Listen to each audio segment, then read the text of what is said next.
Joanna Schulz, author of To Sell Is Not to Sell and founder of Schulz Business. I want to talk to you today about price cutting to fix problems.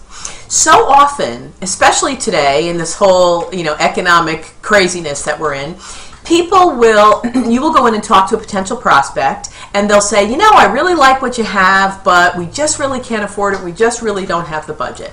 And we'll say, well, how about we give you 10% off, or give you this, or cut this, and we try to fix these problems with cutting the price.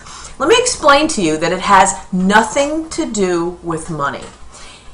I know that today people are much more conscious of the way they spend money. And so they should be. We always should have been, and we weren't. We got a little fat and happy there for a while. So people are definitely more conscious today of the money that they spend.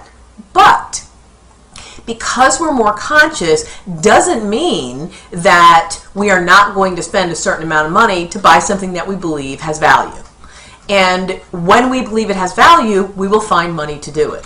Rarely is the problem, boy, if it was a little bit less expensive, I would do it. That's a great tester to see if you will discount, but whether they want it or don't want it, that rarely is going to change the outcome. So it's really important to make sure that, number one, when you first meet with somebody, you ask a lot of really good questions and you understand things like, what happens if they continue doing what they're doing? What happens if they don't make a change? If they implement your product or your service, what difference will that make in their organization potentially? If it's successful, what kind of success will they have? And is there a monetary attachment to that? If you can understand those things, it will help them self-realize that it's worth the money that you're charging.